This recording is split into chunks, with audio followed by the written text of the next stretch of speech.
A jam-packed show. NFL free agency madness is upon us, and here to talk about it is Seahawks reporter Mr. Corbin K. Smith. Corbin, lots happening in the world of the Seahawks. John Schneider has you all around town talking all things Seahawks, but we got to start with the reaction that you signed Sam Darnold to essentially replace Geno Smith. You're going with a younger guy, a Sam Darnold who had a resurgent season with the Vikings, and he's now a Seattle Seahawk. What can you tell us about how the deal went down, and just what's your reaction to him becoming the new quarterback in Seattle? It's been a whirlwind, Doug. When you consider that Geno Smith was negotiating an extension only a week ago, and it looked like everything was heading towards Geno Smith being locked up for the next 2 or 3 years, and then negotiations just broke down. He wanted a certain amount of money. The Seahawks were not going to approach that number. And so John Schneider, rather than holding out for a couple of days with free agency coming up, decided, you know what? Pete Carroll wants you back in Vegas. He was the coach that gave you a chance here.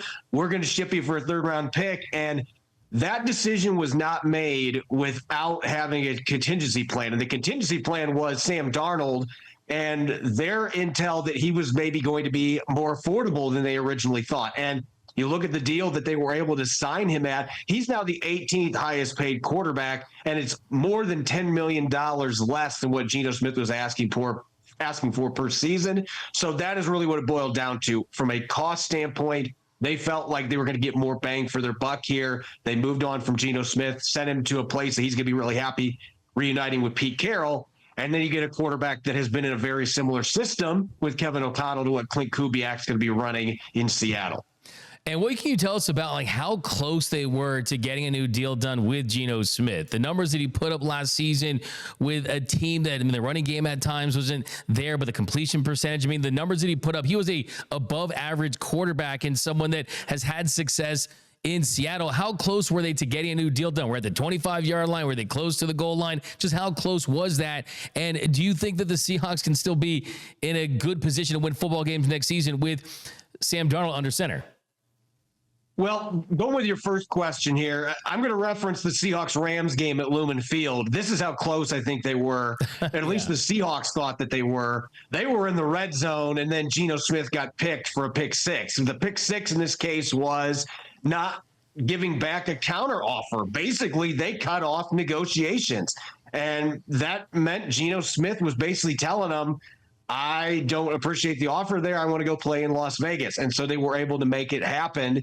So it was just kind of one of those cases where it felt like they were deep in negotiations, but it just ultimately didn't get into the end zone.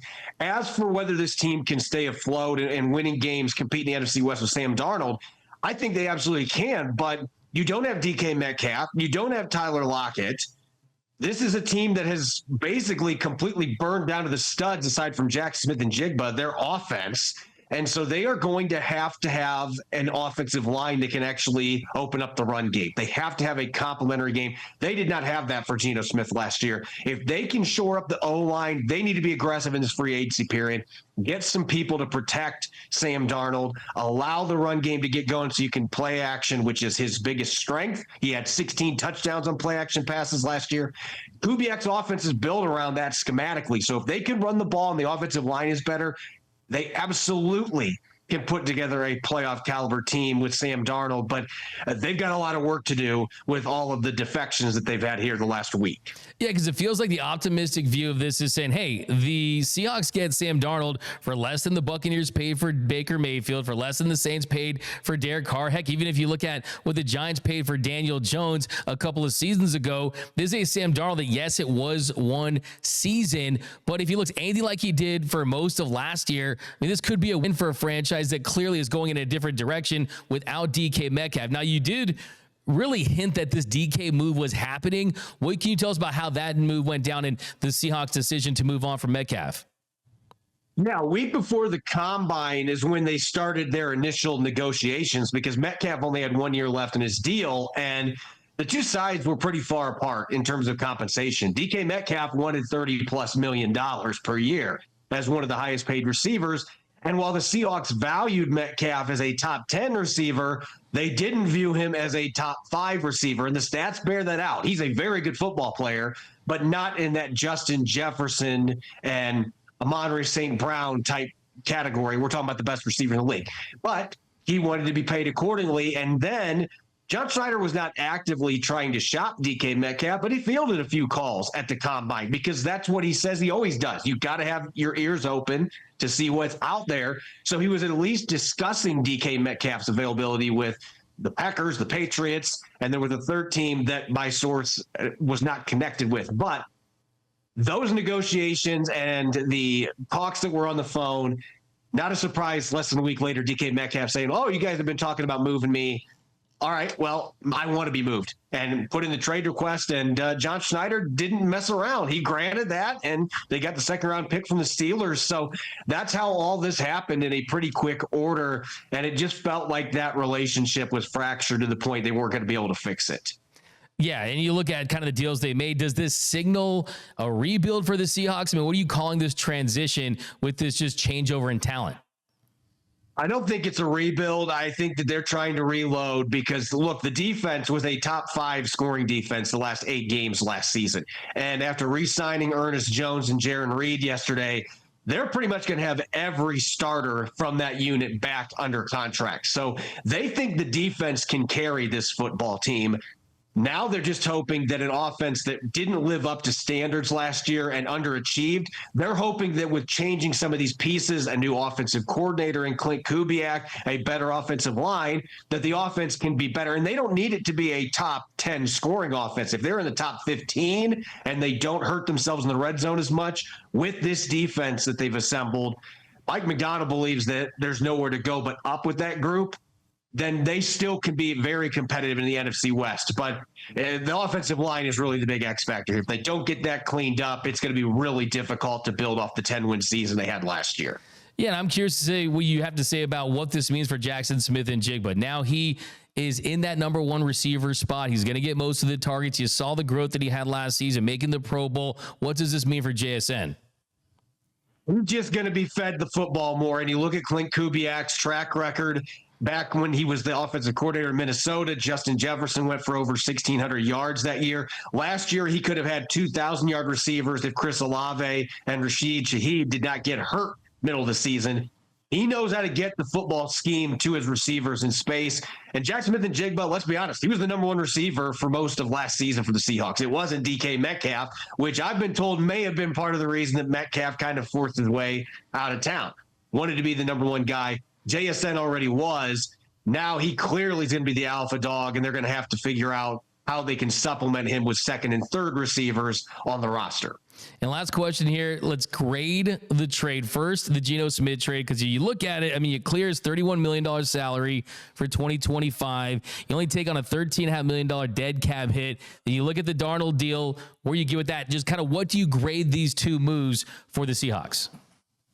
The Geno Smith's trade, I'm gonna give it a C, just because I value Geno Smith's play more than a lot of people do, and I think he has been a victim of circumstance the last couple of years. That O-line and not having a run game, and yet he's still put together a bunch of game-winning drives, as clutch as any quarterback in the NFL with those surroundings. And so I felt like extending him was the right move, and getting just pick 92 back for him felt a little bit low to me.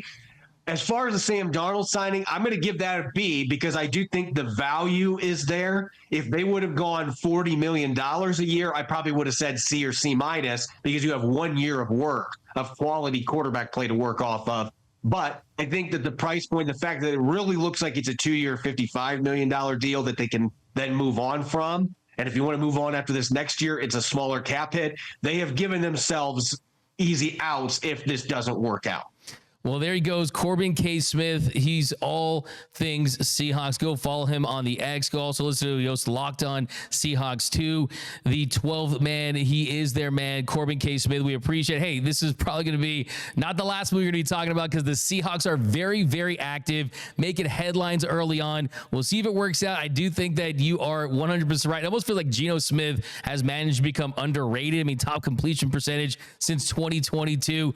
But Sam Darnold, very interesting interesting. And I like the fact that it's not a rebuild, it's more of a reload. But thank you, Corbin. We know how valuable your time is, especially on a day like today. But thanks for joining us here on The Big Lead, my man.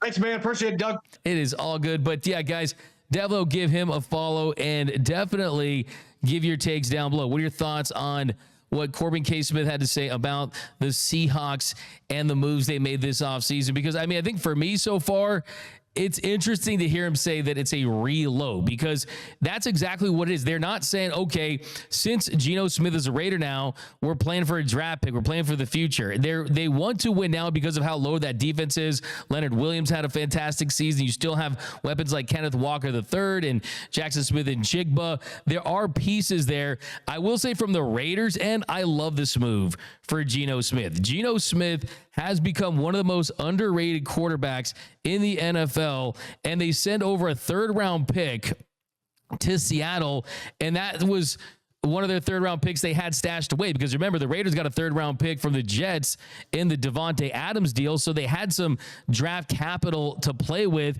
And the thing about Smith is he definitely is a quarterback that thrives in a structured system. And you're reunited with Pete Carroll, and Pete Carroll understands what his skill set is. And with Geno Smith, it's about getting the ball out to your weapons and completing passes. I mean, at 70.4% completion percentage last season, that was a career high. Did have 15 interceptions, but I think what this signals from the Raiders' standpoint is they're just not a lot of good quarterbacks in this draft. And outside of Cam Ward, I don't think there are franchise quarterbacks in this draft that you would want to give high draft capital for. I mean, just ask any draft guru, watch any draft analysis. Most of these picks for the top quarterbacks would be in either late first or second or third round in previous drafts or in the 2026 draft. So this is another example of a team that would rather go with an established veteran, someone that has had success in this league. And if I'm the Raiders, I don't draft a quarterback. I draft another weapon. I mean, you could go running back, go Ashton Genty. I mean, there's weapons they could go with that could improve this offense. And I think if you are on the Seattle Seahawks end of this too, I think you feel good about the fact that you get a quarterback at a number that you feel more comfortable with. You look at the deal, 3 years, $100.5 million. Yeah, but only $55 million is guaranteed. So the worst case scenario on the Seahawks end of this is a 1 year, $55 million deal. And there's really not a bad example of someone that doesn't matter how much he's paid. If he's your QB1 at that price for 1 year, you'll live with that. And if the upside is there, then that is fine. So I think it's a smart move by the Seahawks, especially if you're going with a younger, cheaper quarterback and you get a third round pick. So, hey, sign me up for that if I'm a Seahawks fan. I think the Seahawks win in this, but just because I just don't think Geno Smith leads that roster right now deep, and I think the Raiders are a team that needed a change, and now they have someone who's not Aaron Rodgers. I like the non-Aaron Rodgers-ness of this from the Raiders standpoint.